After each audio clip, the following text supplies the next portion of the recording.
الحمد لله رب العالمين والصلاة والسلام على رسوله الكريم وعلى آله وصحبه أجمعين أما بعد. Donc on va commencer aujourd'hui le cours numéro 19 dans la lecture du livre Al-Usul al-Thalatha avec le sharh de Cheikh Ubayd al-Jabiri حفظه الله تعالى إتحاف العقول بشرح الثلاثة الأصول.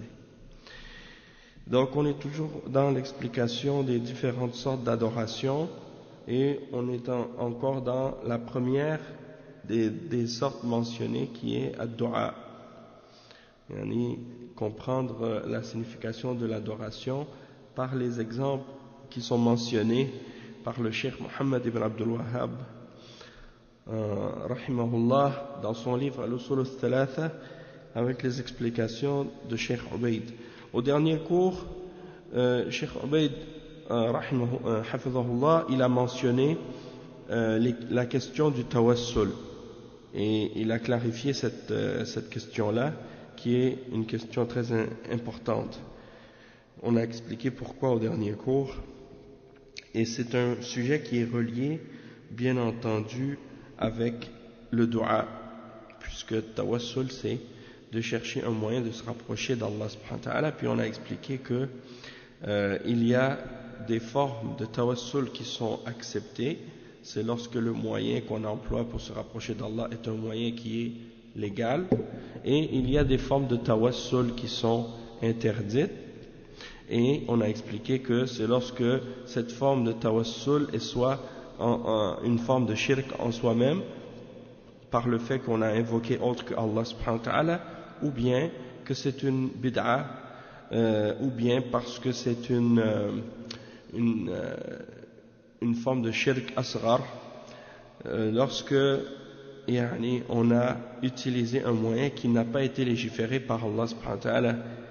Et dans ce cas-là, donc, c'est soit une innovation simple, ou bien c'est une innovation qui peut nous amener à tomber dans le shirk, même si elle n'est pas shirk elle-même, et donc que ça peut nous faire tomber dans le shirk. Alors dans ce cas-là, ça devient une forme de shirk mineur, parce que tout ce qui peut être une cause de faire tomber dans le shirk majeur, donc dans ce cas-là, même si en soi-même elle n'est pas une forme de shirk majeur, mais si elle nous amène au shirk majeur, elle devient dans ce cas-là une forme de shirk mineur.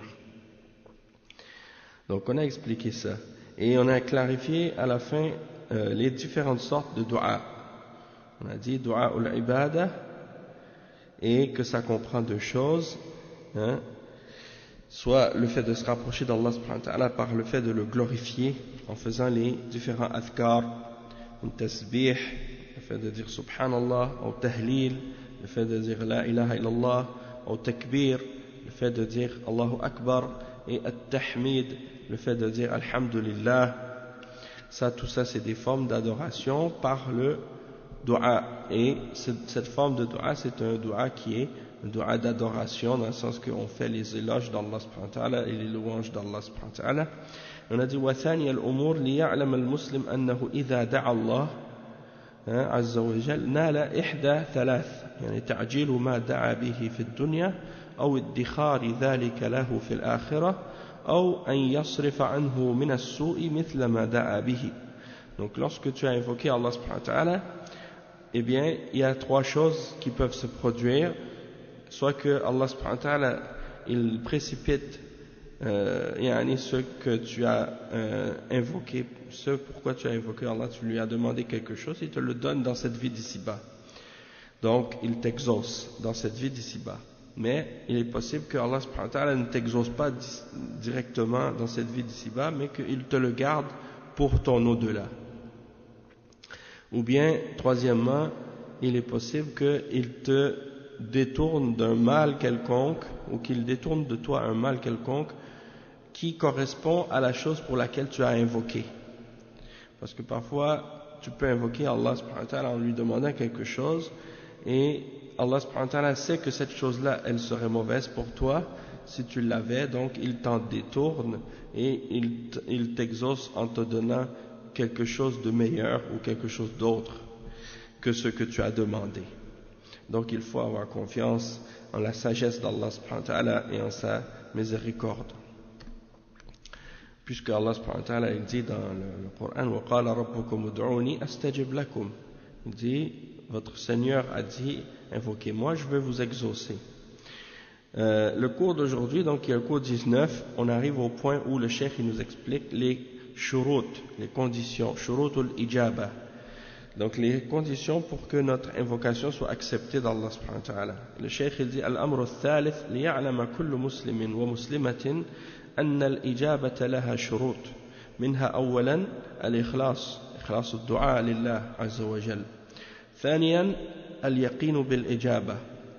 ثالثا ألا يكون في الدعاء إثم أو قطيعة رحم كقول القائل وهو يدعو على قريب له اللهم لا تقرب بيني وبينه أبدا فهذا سؤال للقطيعة. والإثم كقول القائل اللهم ابتله بالفاحشة في أهله وعياذا بالله من ذلك هذا إثم عظيم فما ذنب أهله حتى يدعو عليهم هذا الدعاء. ورابعا يعني عدم العجلة عليه أن يدعو ويصبر والله يحكم أمره ويحكم ما يريد والعجلة بينها النبي صلى الله عليه وسلم كقول القائل دعوت الله فلم يستجب لي. Donc on va commencer par l'explication de ces 4 premiers points, puis on expliquera les suivants par la suite, parce qu'il y a d'autres conditions qui sont mentionnées, et le cheikh il en a mentionné en tout 6 conditions. Donc on va commencer par les 4 premières, puis on expliquera les suivantes par la suite. Donc parmi les conditions, le cheikh il dit que tout musulman et tout musulmane doivent savoir que pour être exaucé dans nos invocations, il y a 3 conditions. La première condition, c'est d'être sincère et de purifier notre invocation pour que notre invocation soit uniquement dirigée vers Allah subhanahu wa ta'ala seul. C'est-à-dire qu'on ne va pas invoquer autre que Allah, et on ne va pas adorer autre que Allah subhanahu wa ta'ala. Deuxièmement, avoir la certitude d'être exaucé. Donc Allah subhanahu wa ta'ala, il n'aime pas qu'on exauce, il n'aime pas qu'on l'invoque avec un cœur insouciant.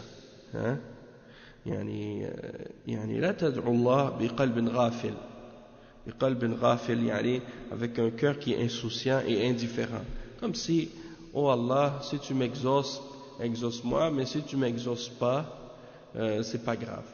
Non, Allah subhanahu wa ta'ala, il aime que lorsqu'on l'invoque, on l'invoque avec certitude qu'on sera exaucé.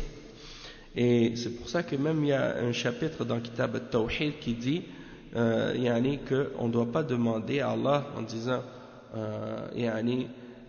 oh Allah, donne-moi quelque chose si tu veux.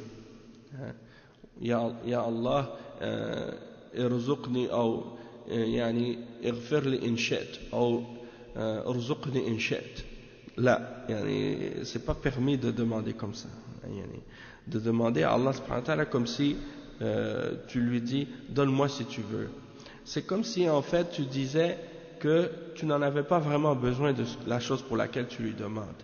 Et en même temps aussi, tu ne peux pas imposer à Allah quelque chose.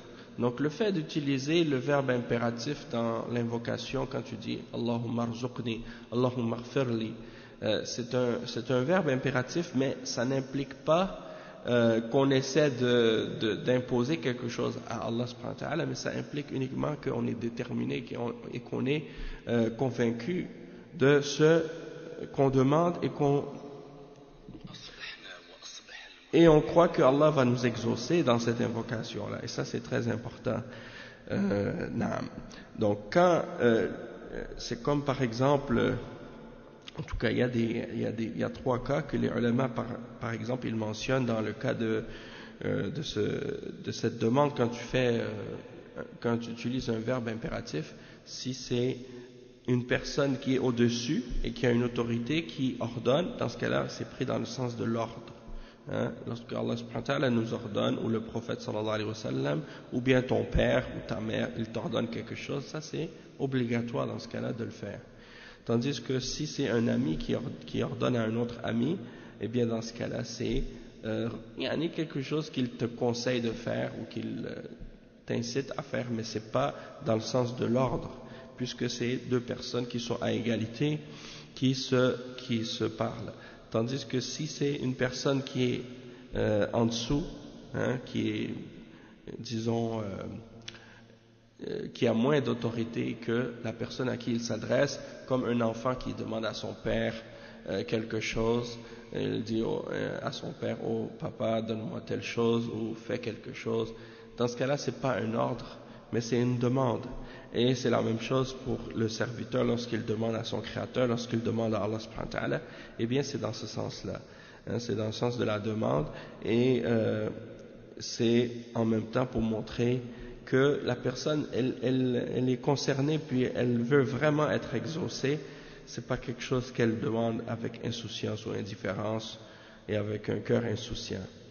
Le point numéro 3, ثالثاً أن لا يكون في الدعاء إثم. Donc il faut pas que quand tu invoques Allah subhanahu wa ta'ala, tu demandes quelque chose qui contient en soi un péché, ou bien par exemple une coupure des liens de parenté.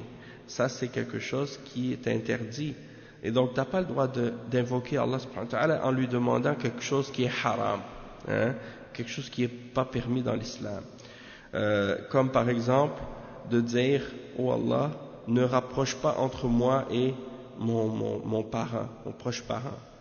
Hein, ou bien sépare entre moi et mon père, ou sépare entre moi et mon frère, ou des choses de ce genre. Ça, c'est pas permis parce que tu demandes à Allah subhanahu wa ta'ala quelque chose qui implique que tu vas couper les liens de parenté, et de couper les liens de parenté, ça fait partie des grands péchés dans l'islam. Ou bien de dire à Allah, oh Allah, tu demandes qu'il éprouve quelqu'un par la turpitude ou par le péché. Donc ça c'est grave de faire ça. Et donc tu n'as pas le droit de demander à Allah subhanahu wa ta'ala d'éprouver quelqu'un par le péché, ou bien de lui demander de te donner quelque chose qui est haram. Et ça, c'est souvent des gens, par exemple, qui sont dans l'ignorance de la religion, ou bien qui vivent dans le péché et qui réalisent pas le mal dans lequel ils sont. Comme des gens, par exemple, qui pratiquent de la musique, ou qui pratiquent des choses haram, puis qui demandent à Allah de leur donner le succès dans leurs choses, leurs projets, mais ces projets-là sont haram. Hein, c'est comme qui demande à Allah, oh Allah, fait que que j'ai le succès dans qu'est-ce que je fais, par exemple dans le domaine de la musique, ou dans le domaine de la mode, ou dans le domaine de ci ou de ça, mais que ça implique quelque chose qui est interdit par l'islam. Donc dans ce cas-là, tu ne dois pas demander ça à Allah. Tu dois au contraire demander à Allah de t'éloigner de ça et de te préserver de ça. Hein? Comme par exemple quelqu'un qui dit, oh Allah, donne-moi le succès dans les trucs de spectacle, ou des trucs comme ça. Et il y a souvent des gens, par exemple, quand ils sont dans ces choses-là, et quand ils reçoivent un prix ou une récompense quelconque pour les péchés qu'ils font, ils disent, je voudrais remercier Dieu, hein, je voudrais remercier Allah. Ou bien il y en a qui vont dire même, I would like to thank God. Hein. Et une fois, j'avais vu ça une fois dans un pays arabe, il y avait les trucs de concours amateurs, puis c'était une émission, je pense qu'il parlait c'était une émission pour que les gens, par exemple, qui veulent devenir des chanteurs, ils vont dans cette émission-là, puis ils vont faire une sorte de concours, et celui qui gagne, bon, il va avoir un prix ou je sais pas quoi. Et puis quand c'était un exemple, une courte vidéo ils avaient montré dans un pays arabe qu'ils avaient imité cette émission-là, qui était en fait à la base une émission qui était des pays européens, puis ils l'ont copié dans les pays arabes aussi. Puis quand ils l'ont fait dans ces pays-là, après quand la personne a gagné, elle a fait sujoud shukr, la prosternation de remerciement. alors que c'est un péché, yani. Donc comment tu remercies Allah pour un péché, hein? Ça c'est absurde. Mais bon, ça c'est l'ignorance qui amène les gens à ça. Allah al-Musta'an. Un autre exemple, parmi les conditions de l'invocation, c'est que tu ne dois pas te précipiter ou être pressé d'avoir la récompense. Pas la récompense, mais d'être exaucé plutôt. Tu ne dois pas être pressé d'être exaucé. Et que tu dois savoir que tu dois être patient dans l'invocation. Quand tu demandes à Allah quelque chose, sois patient. Parce que c'est Allah subhanahu wa ta'ala qui décide. Et c'est Allah subhanahu wa ta'ala qui juge de la manière qu'il veut. Et il sait mieux que toi quand est-ce que tu dois être exaucé ou non. Et quand est-ce que c'est mieux pour toi d'avoir cette réponse ou non. Et donc la personne par exemple qui dit « Oh mais j'ai invoqué Allah puis il ne m'a pas exaucé ». Ça c'est un signe de la personne qui est pressée, qui est impatiente. Il dit ce hadith-là est rapporté par Al-Bukhari et Muslim. Selon Abi Hurayra radiyallahu anhu قال رسول الله صلى الله عليه وسلم يستجاب لأحدكم ما لم يعجل يقول دعوت الله فلم يستجب لي. Donc Abu Hurayra radiyallahu anhu, il dit que le messager d'Allah sallallahu alayhi wa sallam a dit que l'un d'entre vous il va être exaucé par Allah tant qu'il n'est pas pressé d'être exaucé, c'est-à-dire qu'il va dire par exemple j'ai invoqué Allah puis il ne m'a pas exaucé. Donc quand tu dis ça, Allah ne t'exauce pas, hein? Donc c'est parce que souvent les gens sont impatients, hein? Ils disent mais j'ai demandé à Allah combien de fois et j'ai pas reçu ce que j'ai demandé. Sois patient, hein? Quelqu'un il dit j'ai demandé à Allah de me donner une bonne femme, de me donner une bonne épouse, de me faciliter le mariage et j'ai pas été exaucé, hein? Donc non, sois patient, hein? Sois patient et continue à invoquer Allah subhanahu wa ta'ala et fais-le avec plus de sincérité, plus de ferveur, puis Inch'Allah, Allah il va t'exaucer tôt ou tard. Et des fois il faut être patient, c'est comme ça. Peut-être que des fois il retarde ça pour toi pour un bien que toi tu ignores, hein? Donc il faut avoir confiance en la sagesse d'Allah subhanahu wa ta'ala. خامسا عدم الاعتداء في الدعاء ومن ذلك قول القائل اللهم إني أسألك منزلة في الجنة لا يبلغها أحد من خلقك يريد بدعائه أن يكون أعلى منزلة من النبيين والمرسلين والنبي صلى الله عليه وسلم نهى عن الاعتداء في الدعاء. Donc un exemple aussi de choses qui fait partie des conditions de l'invocation, c'est qu'il ne faut pas demander des choses qui dépassent la limite d'Allah, hein, et qui par exemple t'amènent à des choses qui sont contraires à la révélation et contraires à la raison aussi. Comme par exemple quelqu'un qui dit « Oh Allah, donne-moi un degré dans le paradis que personne ne peut atteindre parmi ta création ». Donc il demande par cette invocation-là d'atteindre des degrés plus élevés que les prophètes et les envoyés d'Allah. Et le prophète sallallahu alayhi wa sallam nous a interdit de faire des invocations dans lesquelles il y a de la transgression, hein. Ou bien quelqu'un par exemple qui dit « Oh Allah, fais que je sois un prophète, hein », ou des choses comme ça. Ça c'est pas permis de faire ça, hein? C'est pas permis de transgresser dans les doigts. Comme par exemple quelqu'un qui dit « Oh Allah, fais que je rentre dans le paradis tout de suite », hein? Ou des choses comme ça. Non, il y a des causes, il y a des choses que Allah subhanahu wa ta'ala a prédestinées.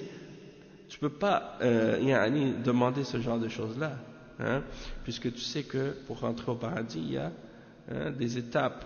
Si tu dois les respecter, il faut premièrement faut mourir avant la mort, puis après il y a la résurrection, après ça il y a le jugement, et après ainsi de suite. Bon, tu vois, donc il faut respecter ça, il ne faut pas transgresser dans l'invocation, demander des choses contraires à la religion. السادس طيب المتاع من مأكل ومشرب وملبس ومسكن. هذه بعض شروط إجابة الدعاء. وكما أن للدعاء شروطا فإن له آدابا. Donc le cheikh il dit que la 6e condition c'est que qu'est-ce que tu manges, qu'est-ce que tu bois, qu'est-ce que tu portes comme vêtements et qu'est-ce que tu as comme demeure, comme habitation, il faut tous que ce soit des choses qui sont bonnes et halal. Si par exemple quelqu'un il se nourrit de haram, il boit du haram, il porte du haram, dans le sens qu'il porte des vêtements qui sont par exemple volés ou qui sont impurs ou je sais pas, ou bien il habite dans une habitation qu'il a achetée avec riba ou des choses comme ça. Donc ça c'est des exemples que peut-être qu'à cause de ça la personne ne sera pas invoquée, sera pas exaucée. Hein? Peut-être que la personne, à cause de ça, elle ne sera pas exaucée. Donc, il faut que la personne fasse attention pour que ce qu'elle consomme soit des choses qui sont licites pour être exaucées dans ses invocations. Et le cheikh ensuite, il dit qu'il y a également dans le dua, il y a également des manières à respecter, certaines étiquettes à respecter. Et donc il dit que après les conditions dans le dua pour qu'on soit exaucé, il y a aussi des manières et des étiquettes à respecter. Il dit وَمِنْهَا اسْتِشْعَارُكَ بِالذُّلِّ وَالْخُضُوعِ لِلَّهِ عَزَّ وَجَلَّ والحاجة إليه ومنها رفع اليدين ومنها استقبال القبلة وكذلك له أوقات أخبر النبي صلى الله عليه وسلم أنها من ساعات الاستجابة منها بين الأذان والإقامة السفر وعند نزول المطر وعند السجود وفي جوف الليل. Donc le cheikh il explique que parmi les manières de l'invocation qui aident aussi à être exaucé, c'est que lorsque tu invoques Allah subhanahu wa ta'ala, tu dois ressentir en toi-même une certaine humilité et une certaine soumission à Allah, de te rabaisser, de te faire humble devant ton Créateur et de sentir que tu as besoin de lui, et d'élever les mains vers lui en invoquant et de se tourner vers la Qibla. Donc ça c'est des choses qui sont parmi les choses qui font que tu vas être invoqué, tu vas être exaucé, pardon. Et il dit également qu'il y a des périodes ou des moments qui sont plus propices pour être exaucés que d'autres. Et il mentionne comme exemple de ça le temps qu'il y a entre le adhan et l'iqama, donc entre l'appel à la prière et l'appel pour établir la prière. Et il mentionne à ce sujet-là le hadith d'Abu Huraira qui est rapporté par Abu Daoud et Tirmidhi. Il dit أن النبي صلى الله عليه وسلم قال ثلاث دعوات مستجابات لا شك فيهن دعوة الوالد ودعوة المسافر ودعوة المظلوم. Donc il mentionne 3 catégories d'invocations qui sont exaucées, et la raison qui sont... Bon, en fait, dans cette invocation-là, dans ce hadith-là, le prophète sallallahu alayhi wa sallam, il dit qu'il y a 3 invocations qui sont toujours exaucées. Il n'y a pas de doute à leur sujet. L'invocation du père, l'invocation du voyageur et l'invocation de l'opprimé. Et ça, c'est authentifié. Sahahahu Sheikh Al-Albani fi Sahih Al-Jami'. Donc il est authentifié par Sheikh Al-Albani dans Sahih Al-Jami'. Et donc tu vois que dans ces 3 exemples que le Sheikh il mentionne de ce hadith, le père, le voyageur et l'opprimé, eh bien il y a toujours la personne qui est dans cet état-là, ou qui est dans ces 3 exemples, eh bien c'est quelqu'un, quand il va invoquer Allah, il va invoquer Allah avec humilité, et il va faire sentir son besoin, et il va appeler Allah subhanahu wa ta'ala en ressentant l'humilité et la détresse. Donc ça c'est quelque chose qui indique que Allah subhanahu wa ta'ala va exaucer cette personne. Donc entre le adhan et l'iqama, c'est le hadith qui est rapporté par Abu Daoud, Selon Anas ibn Malik, il dit وقال رسول الله صلى الله عليه وسلم لا يرد الدعاء بين الأذان والإقامة وصححه الألباني.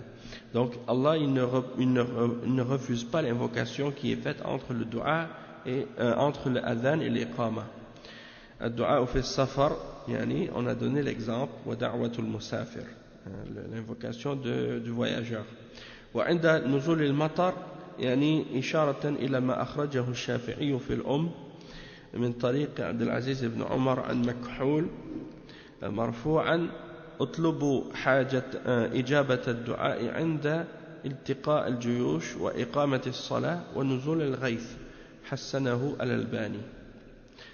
Donc le cheikh il explique que également il est rapporté dans un hadith selon Ali Makhul qui l'a rapporté attribué au prophète sallallahu alayhi wa sallam, et c'est dans, il dit وذكر أن له شاهدا من حديث سهل وابن عمر وأبي أمامة.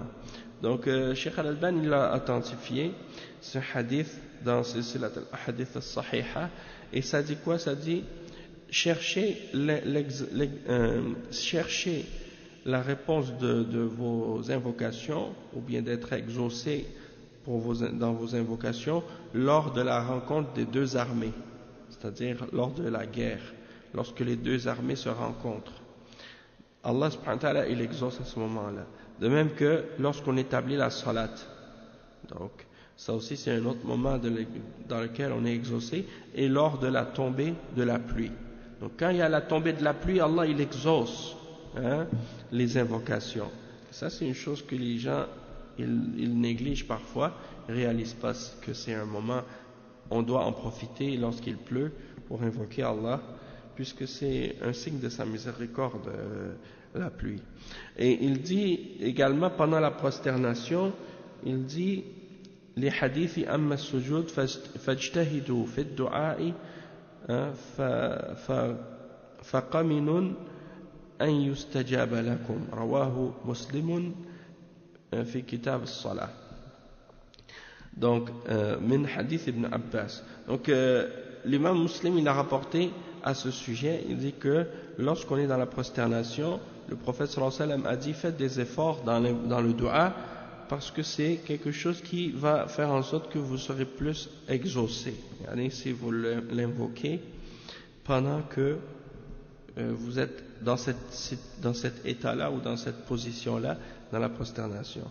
Et wafi jawf al-layl, Cheikh il mentionne un hadith qui est rapporté par Al-Bukhari et Muslim selon Abi Huraira radiyallahu anhu, dans lequel il dit qala Rasulullah sallallahu alayhi wa sallam ينزل ربنا تبارك وتعالى كل ليلة إلى السماء الدنيا حين يبقى ثلث الليل الأخير أو الآخر يقول من يدعوني فأستجيب له من يسألني فأعطيه ومن يستغفرني فأغفر له. Donc c'est le hadith du prophète sallallahu alayhi wa sallam rapporté par Abu Huraira, dans lequel il dit que le messager d'Allah sallallahu alayhi wa sallam a dit que Allah subhanahu wa ta'ala, notre Seigneur, il descend à chaque dernier tiers de la nuit, lorsqu'il ne reste qu'un tiers de la nuit, et il demande, il descend au dernier des cieux et il demande qui est-ce qui va m'invoquer pour que je lui réponde, pour que je l'exauce, et qui va me demander pour que je lui donne ce qu'il me demande, et qui va demander pardon pour que je lui pardonne. Donc ça c'est des choses qui nous incitent à faire des efforts, à invoquer Allah subhanahu wa ta'ala dans ces moments-là, parce que ce sont des moments privilégiés pour l'invocation.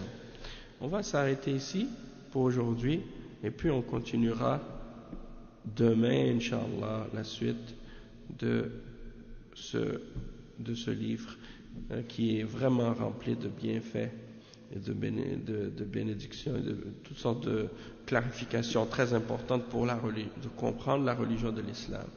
Subhanakallahumma bihamdika ashhadu an la ilaha illa ant astaghfiruka wa atubu ilayk wa sallallahu wa sallam ala nabiyyina Muhammad wa ala alihi wa sahbihi ajma'in. Wassalamu alaykum wa rahmatullahi wa barakatuh.